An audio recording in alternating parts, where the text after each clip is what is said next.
बिस्मिल्लाहिर्रहमानिर्रहीम। अस्सलाम वालेकुम नाज़रीन, मैं हूं फैयाज़ राजा और आप देख रहे हैं आपका अपना यूट्यूब चैनल। दोस्तों, वफाकी हुकूमत इस्लामाबाद से इंतहाई अहम तरीन और बहुत बड़ी डेवलपमेंट, और वो जो कहा करते हैं कि अल्लाह ताला जब किसी को तबाह करता है तो उससे पहले उससे अक्लो खिर्द छीन लेता है। ऐसा ही हुआ है इमरान खान के ख़िलाफ़ जो इस वक्त माफिया हैंडलर्स और सहूलतकार हैं उनके साथ, क्योंकि इस वक्त ताज़ा तरीन इत्तलात के मुताबिक इमरान खान के ख़िलाफ़ बनाया गया मनसूबा इस्टेब्लिशमेंट का और अदलिया के अंदर मौजूद जो शरीफाना सरमाकारी है उसका मंसूबा मुकम्मल तौर पर फ्लॉप हो चुका है। और पाकिस्तानी इस्टेब्लिशमेंट के तर्जमान का आज का बयान इस बात की मुकम्मल तौर पर सनसनीखेज तस्दीक भी करता है। सिर्फ 24 घंटे लगे आपके कप्तान को ये सारा मंसूबा उल्टाने में, सारी गेम तब्दील करने में, क्योंकि हक और सच की फतह हुआ करती है हमेशा से, और कुदरत, हक और सच, रब ताला की ज़ात हमेशा से हक और सच के साथ हुआ करती है। आखिरी फतह हमेशा हक ही की होती है। 2 लॉन्चिंग की गई आज। ख्वाजा आसिफ जो कि आर्मी चीफ साहब के बास हैं और GHQ के बास हैं, और इसके साथ साथ इसहाक डार, इन दोनों की आज लॉन्चिंग हुई। जावेद लतीफ़, बल्कि एक तीसरे साहब, उनकी भी लॉन्चिंग हुई, क्योंकि अता तारड़ साहब को कल लॉन्च किया गया था और इसके साथ साथ फिर दानियाल चौधरी साहब जैसे ऐसे किरदारों को लॉन्च किया गया था जो कि इंतहाई हल्के थे। आज ख्वाजा आसिफ साहब इस हवाले से खुद उतरे हैं मैदान के अंदर। पाकिस्तान मुस्लिम लीग नवाज जो है वो पाकिस्तान की तारीख की इंतहाई मुनाफिक तरीन सियासी जमात है। ख़ास तौर पर आज बतौर इस्टेब्लिशमेंट के तर्जुमान के ख्वाजा आसिफ साहब ने जो फरमाया वो इस मामले की मुकम्मल तौर पर तस्दीक करता है। सबसे पहले लेकर चलेंगे आपको IMF से मुआहदे के बाद पाकिस्तान के लिए आलमी फंडिंग और रेटिंग बेहतर होगी, ऐसा मूडीज़ का कहना है, लेकिन कोई सूरत हाल नज़र नहीं आ रही। मुल्क में जो इस वक्त इकानमी की सूरत हाल है आपके सामने है। बिजली, गैस और पेट्रोल की प्राइसेस पाकिस्तानी अवाम की पहुँच से दूर हो चुकी हैं और तमाम तर हैंडलर्स, वड्डे एंकर वेले कलमनगार मुलाजम साफ़ी जो कि इमरान खान के दौरे हुकूमत में रोज़ चीखा चलाया करते थे, मुकम्मल तौर पर खामोश हैं। सारा मामला है जनाब फंडिंग का। पाकिस्तान तहरीक इंसाफ का दबाव, जी हाँ, वो 4 जज साहबान जिनको एडहाक जजेस लगाने का मंसूबा बनाया जा रहा है, उनमें से सुप्रीम कोर्ट के साबिक जज जस्टिस मुशीर आलम ने एडहाक जज बनने से कर ली है माजरत।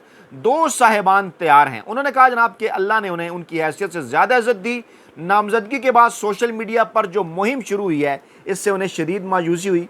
मायूसी नहीं होनी चाहिए आपको तो रब ताला की ज़ात का शुक्र अदा करना चाहिए कि सोशल मीडिया की वजह से आप गंदे होने से बच गए हैं। जो काम आपसे लिया जाना था, क्योंकि काजी फ़ैज़ ईसा साहब जिन्होंने 19 जुलाई को जुडिशल कमीशन का इजलास तलब कर रखा है, जिसमें मुशीर आलम साहब के साथ साथ मकबूल बाकिर साहब हैं, मज़हर आलम मियाँ खेल साहब हैं और तारिक मसूद साहब हैं, ये तमाम तर कौन से जज हैं जिनके फैसले नवाज शरीफ की मोहब्बत में गुंदे और इमरान खान के बुग़्ज़ में लुथड़े हुए थे। और ख़ास तौर पर हुदैबिया पेपर मिल का मामला अगर देखा जाए तो वहाँ पर भी ये तीनों जज साहबान आपको नज़र आते हैं। काजी फ़ैज़ ईसा, जस्टिस मकबूल बाकिर और जस्टिस मुशीर आलम।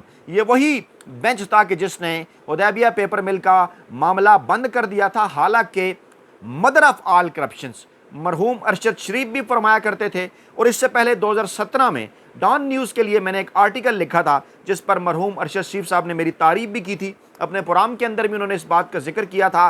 वो रिसर्च भी उन्होंने जो है वो उसी तरह से जो है वो उस आर्टिकल से भी उन्होंने मदद ली थी, जिसमें हमने हक़ाइक़ के साथ, अदद व शुमार के साथ ये बात साबित की थी 2017 के अंदर कि ये जो पनामा का भी मामला है और दीगर जो शरीफ बरादरान की करप्शन है, शरीफ ख़ानदान की, इसकी जड़ हुदैबिया पेपर मिल है। जी हाँ, जब इसहाक डार साहब वादा माफ़ गवाह बने थे जनाब, और इसी केस को, इसी मामले को काजी फ़ैज़ ईसा साहब और इन 2 जजेस ने, जिनको एडहाक जजेस के तौर पर लाया जा रहा है, इन्होंने कर दिया था दफन। तो इस्टेब्लिशमेंट से कहीं ज़्यादा ये मामला नून लीग की मोहब्बत का भी है। नून लीग की मोहब्बत के अंदर वो गुंदे हुए हैं और इस वक्त क्योंकि इस्टेब्लिशमेंट और नून लीग के मफादात इकट्ठे हैं तो जनाब इसलिए ये सारी कार्रवाइयाँ चलाई जा रही हैं। फवाद चौधरी साहब एक्टिव हुए। उन्होंने कहा रिटायर जजों की दोबारा तैनाती से मर्जी के फैसले आएंगे। मर्जी किसकी? मर्जी, जी हाँ, नून लीग की मर्जी। उन्होंने कहा कि उनकी सियासी वाबस्तगियाँ हैं।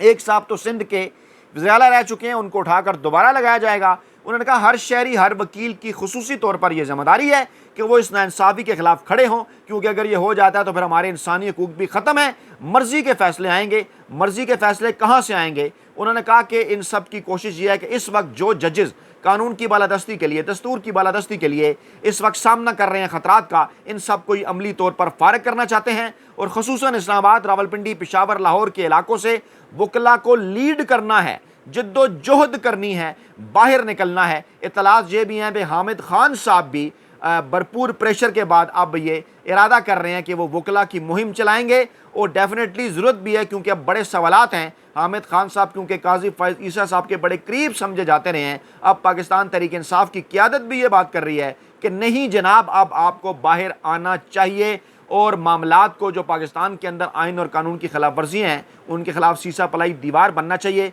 सुप्रीम कोर्ट के मखसूद नशिस्तों से के मुतल्लिक जो फैसला था उस पर इलेक्शन कमीशन का इजलास जुमेरात के रोज़ जो है वो तलब किया गया है। सेक्रेटरी इलेक्शन कमीशन और लीगल विंग्स हुकाम ब्रीफिंग देंगे। कहीं से तो इनकी हल्ला शेरी की जा रही है ना, कहीं से कोई तो पीछे है ना। इलेक्शन कमीशन सिकंदर सुल्तान राजा साहब के पीछे कौन है? इमरान खान बता चुके हैं, पाकिस्तानी इस्टेब्लिशमेंट है।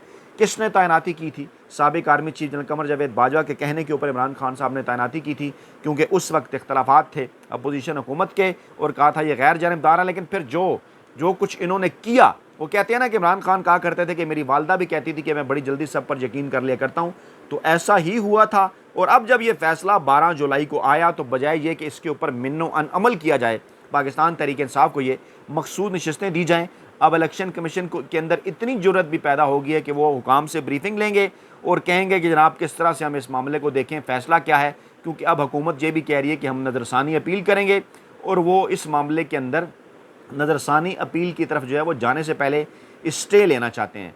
मैं दोबारा ये बात करता हूँ कि जब रब ताला की ज़ात किसी को तबाह किया करती है तो उससे पहले उससे अकल छीन लिया करती है। तो ऐसा ही इस हुकूमत के साथ हुआ है और जितनी जल्दबाजी के अंदर इन्होंने नज़रसानी की अपील की बात कर दी है ना, अब उसके बाद जो तफसीली फ़ैसला आ रहा है मखसूद नशिस्तों के हवाले से, उनमें इंशाअल्लाह ताला वो जज साहिबान जो 8 हैं वो इन्हें बांध कर रख देंगे। और ये जो एक्वेशन, ये जो तनासब चेंज करना चाहते हैं ना आइन और कानून के ऊपर, अगर ये नज़र डालें तो फुल कोर्ट बेंच के किसी इजलास के अंदर एडहाक जजेस का क्या काम है? एडहाक जजेस तो उन 17 जजेस में प्लस करके फुल कोर्ट का इजलास नहीं हुआ करता।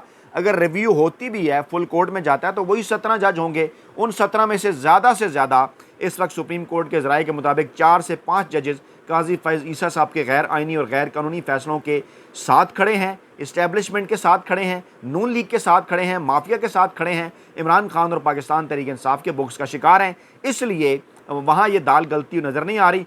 हाँ, जिसकी तरफ हमने कल भी इशारा किया था और आज पाकिस्तान तहरीक इंसाफ ने भी जिक्र किया कि आगे जो मामलात आने हैं ना, मखसूद नशिस्तों से हट के भी जो आगे मामलात आने हैं इम्प्लीमेंटेशन के या मामलात जो सुप्रीम कोर्ट में आएंगे, वहाँ काजी फैज़ ईसा साहब इन 4 हेडाक जजेस जिनको ला रहे हैं, एक ने तो खैर माजत कर ली, यहाँ पर अपनी मर्ज़ी के ये बेंचेस बनाकर ये चाहते हैं कि पाकिस्तान तहरीक इंसाफ तक जल्द ये नशिस्तें ना पहुँचें। यानी अब क्योंकि काजी फैज़ ईसा साहब की एक्सटेंशन, तो वो कहते हैं ना कि प्रोग्राम तो बढ़ गया, उसके बाद एक और बड़ी एक्सटेंशन उन्होंने करनी है, वो शायद खाकान अब्बासी साहब भी कह चुके, और वो एक्सटेंशन है मौजूदा आर्मी चीफ साहब की। अच्छा, अब ख्वाजा आसिफ साहब पाकिस्तान में मुनाफ़क़त की इंतहाई आला तरीन मिसाल हैं। उन्हें क्योंकि इस बात का अच्छी तरह से अंदाज़ा है, इस बात का उन्हें अच्छी तरह से पता है कि काजी फैज़ ईसा साहब की रिटायरमेंट तक है इनकी गेम, क्योंकि काजी फैज़ ईसा साहब गैर आइनी और गैर कानूनी फ़ैसले कर रहे हैं इनके हक़ में। तो आज उन्होंने एक माहौल बनाने की कोशिश की। उन्होंने कहा जनाब कि अगर ये जो हमारी अपोजिशन है, ये जो हमारे सियासी मुखालफिन हैं, ये अक्टूबर और नवंबर के इंतज़ार में हैं, उसके बाद ये 8 फरवरी के इलेक्शन के ख़िलाफ़ भी जो है वो कैंपेन चलेंगे या उसके ऊपर हमला करेंगे। भाई, हमला करने की क्या ज़रूरत है? पूरी दुनिया को इस बात का पता है। क्या सबको इस बात का अंदाज़ा नहीं है कि ख्वाजा आसिफ साहब आपको कैसे जिताया गया है? क्या सबको इस बात का नहीं पता कि नवाज शरीफ, शहबाज शरीफ और मरीम नवाज साहबों को कैसे जिताया गया है? आप 2018 की बार बार बात करते हैं, कहते हैं जी 2018 के ऊपर क्यों बात नहीं की? तो भाई ज़रा एक हल्का तो ज़रा खोल के सामने लाइए ना। ये किसी हल्के के अंदर आप इलेक्शन ट्रिब्यूनल के अंदर गए हों, या किसी जगह मीडिया ने रिपोर्ट किया हो कि ये नतीजा ऐसे था और ऐसे हो गया, या किसी बैन-अवी या मुल्की इदारे ने रिपोर्ट किया हो कि यहाँ ये नताइज तब्दील कर दिए गए, वो तो आपका प्रोपेगेंडा था ना। क्योंकि पाकिस्तान तहरीक इंसाफ की 25-30 नशिस्तें भी छीनी गई थी 2018 के अंदर भी, और रात जब RTS बैठा था तो पाकिस्तान तहरीक इंसाफ 122-25 नशिस्तों पर खड़ी थी और बाद में वापस 114 पर आ गई। तो वो क्या था? उसके ऊपर तो इलेक्शन कमीशन के पास भी इस बात के सबूत मौजूद हैं। आप हुकूमत में है ना, आप हुकूमत में, आप खुलवाइए ज़रा 2018 का इलेक्शन, दूध का दूध पानी का पानी कीजिए। तो ये झूठ बोलने के लिए, प्रोपेगेंडा करने के लिए 2024 के इलेक्शन की बात होती है तो 2018 का इलेक्शन बीच में उठाकर ले आते हैं। कोई सबूत मौजूद नहीं है। सबूत मौजूद क्या होगा? कोई धांधली अगर हुई भी थी तो वो पाकिस्तान तहरीक इंसाफ के खिलाफ हुई थी। वो पाकिस्तान तहरीक इंसाफ से 25 से 30 नशस्तें जीती गई थीं और बाकी जो नताइज थे वो आपके सामने थे। हाँ, उस इलेक्शन से पहले नवाज शरीफ को सजाएं हुई थी, उन इलेक्शन से पहले बहुत सारे लोगों ने पाकिस्तान तहरीक इंसाफ में शमूलियत इख्तियार की थी, ये हुआ। लेकिन ये होता है हमेशा से, 2002 में भी हुआ, 2008 में भी हुआ, 2013 में भी हुआ, 2018 में भी हुआ, यहाँ तक कि 2024 में भी हुआ। लेकिन इस मरतबा उससे बढ़कर क्या हुआ कि इमरान खान को तो इलेक्शन लड़ने से रोका था ही, पाकिस्तान तहरीक इंसाफ से बल्ले का इंतखाबी निशान छीन लिया, पाकिस्तान तहरीक इंसाफ के उम्मीदवारों को कागजात नामजदगी जमा नहीं कराने दिए गए, पाकिस्तान तहरीक इंसाफ के उम्मीदवारों को इंतखाबी मुहिम नहीं चलाने दी गई, पाकिस्तान तहरीक इंसाफ के उम्मीदवारों को उठाकर गायब कर दिया गया, जेलों के अंदर डाल दिया गया, उनके कारोबार तबाह कर दिए गए और आखिरी दिन क्या हुआ कि उनसे बल्ले का इंतखाबी निशान भी छीन लिया गया। एक एक, दो दो, तीन तीन आज़ाद उम्मीदवार पाकिस्तान तहरीक इंसाफ के थे, वो रोज़ाना की बुनियाद पर उम्मीदवार चेंज करते थे। मसला आपको कहाँ से हुआ? क्रेडिट पाकिस्तानी कौम को, क्रेडिट समंदर पार पाकिस्तानियों को जाता है, पूरी पाकिस्तानी कौम को जाता है कि जिन्होंने आखिरी लम्हात के अंदर भी पाकिस्तान तहरीक इंसाफ का इंतखाबी निशान ना होने के बावजूद इमरान खान के नामजद उम्मीदवारों के इंतखाबी निशान ढूंढ ढूंढ कर उन पर इतनी बड़ी तादाद में मोहरें लगा दी कि उसके बाद फिर आपके पास कोई ऑप्शन ही नहीं रहा कि बजाय इसके कि आप जाली नताइज बैठ कर रात को तैयार कराएं, जिसके पिंडी के कमिश्नर भी सबूत दे चुके, जिसके पूरे पाकिस्तान से सबूत आ रहे हैं, जिसके इस्लामाबाद के तीनों हलकों से सबूत हैं, आप बोल के नहीं खोलने दे रहे। केस जस्टिस जहांगीरी साहब के पास है, आप बजाय ये कि मामला आगे बढ़े आप उनको ब्लैकमेल करना शुरू हो गए। तो 2018 और 2024 का अगर कंपैरिजन करें ना ख्वाजा आसफ साहब, तो दोनों मरतबा आप ही बेनिफिशरी थे। और आज मौसूफ ने फरमाया, उन्होंने कहा कि नवाज शरीफ को सजाएं हुई थी तो अदालतों के अंदर क्यों आइन नहीं जागा था, कानून नहीं जागा था। ओ भाई, इमरान खान को अगर अदालतों से सजाएं हुई हैं ना तो इन्हीं अदालतों के जरिए ही हो रही हैं रिवर्स। क्योंकि किस तरह से सजाएं हुई थी अच्छी तरह से आपको इस बात का अंदाज़ा है, क्यों हुई थी अच्छी तरह से आपको इस बात का अंदाज़ा है। एक बैनुल-अक़वामी स्कैंडल था, चीज़ें साबित हुई थी। इमरान खान के खिलाफ क्या केसेस आपने बनाए थे, सारे इस्टेब्लिशमेंट के कहने के ऊपर आपने झूठे बेबुनियाद लग़्व किस्म के केसेस बनाए। इमरान खान ने भरपूर अदालती मैदान के ऊपर उनका मुकाबला किया, एक एक करके वो केसेस अब फारिग हो गए हैं। और क्योंकि उनके अंदर किसी किस्म की कोई जान नहीं है, आपके अगर केसेस के अंदर कुछ जान ना होती तो फिर उसी वक्त ख़त्म हो जाते। वो कब हुए ख़त्म? जब लंदन प्लान बना, जब नवाज शरीफ की वापसी का मंसूबा बनाया गया, जब आपने और इस्टेब्लिशमेंट ने एक डील करके अपनी मर्जी की बड़ी अहम तरीन तैनातियाँ की और उसके बाद ये सिलसिला चल निकला, रातों रात नवाज शरीफ के ऊपर केसेस ख़त्म हो गए। तो ये तो पूरी पाकिस्तानी कौम को बताया कि नवाज शरीफ के ऊपर केसेस ख़त्म कैसे हुए। यहाँ पर तो जो केसेस इमरान खान के ख़िलाफ़ ख़त्म हो रहे हैं वो अदालती प्रोसीजर का नतीजा है, वो कोई एक दिन के अंदर ख़त्म नहीं हो रहे। नवाज शरीफ के ख़िलाफ़ जो केसेस थे क्या वो अदालती प्रोसीजर के नतीजे में ख़त्म हुए? नहीं। जो ही ऐलान हुआ नवाज शरीफ आ रहे हैं, एयरपोर्ट पर जाकर आपने उन्हें तमाम तर सहूलियात दी, 2 दिनों के अंदर 48 घंटों के अंदर तमाम तर केसेस ख़त्म हो गए। तो पाकिस्तानी कौम को आप बेवकूफ़ मत समझे ख्वाजा आसफ साहब। पाकिस्तानी कौम को अच्छी तरह से अंदाज़ा है कि नून लीग वही सियासी जमात है कि जिसने रोग आर्मी के इश्तिहारात छपवाए, जिसने आर्मी चीफ के ऊपर गद्दारी के मुकदमात भी दर्ज करवाए, जिसने बदमाश फौज कहा पाकिस्तानी फौज को, जिसने सुप्रीम कोर्ट ऑफ पाकिस्तान के ऊपर हमला किया, कोर्ट रूम नंबर 1 के अंदर घुसकर चीफ जस्टिस को कत्ल करने की कोशिश की। और आप बात कर रहे हैं कि इमरान खान जनाब इदारों को ये कर रहे हैं, फलां कर रहे हैं। इमरान खान तो कह रहे हैं करें दूध का दूध पानी का पानी, बनाएं जुडिशल कमीशन, 9 मई के मामलात के ऊपर सामने लाएं तमाम तर चीज़ों को। और गेम कैसे उल्टाई है कप्तान ने।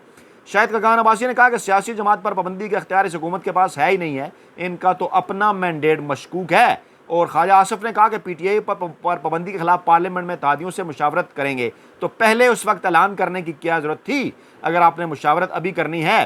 फिर पीटीआई ने हुकूमत के खिलाफ तहरीक-ए-तहमत के लिए पीपल्स पार्टी से बातचीत का इशारा भी दे दिया। ये एक काम भी शुरू होने जा रहा है। और फिर पीटीआई पर पाबंदी के हवाले से पीपल्स पार्टी का रद्दमल भी आ गया कि हमें इस फैसले के अंदर किसी किस्म के मामले में कोई एतमाद में नहीं लिया गया, हम किसी सियासी जमात पर पाबंदी के हक़ में नहीं, तर्ज़ अमल अपना सियासी बनाएं। अच्छा, फिर क्या होता है?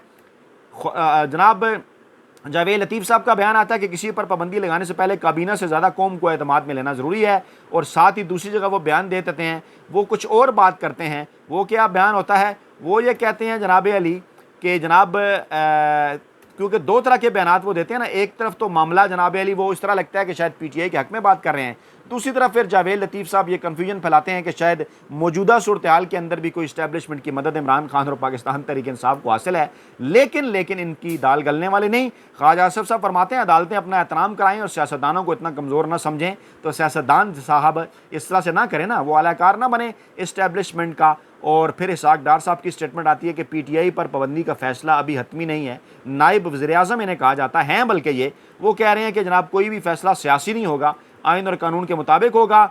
और जनाब ये फ़ॉरेन फंडेड जमात है, अभी फैसला नहीं हुआ। तो फ़ॉरेन फंडेड जमात एक ही है पाकिस्तान के अंदर, वो है मुस्लिम लीग नवाज़, जिसने उसामा बिन लादेन से फ़ंड लेकर बेनज़ीर भुट्टो की हुकूमत गिराई थी।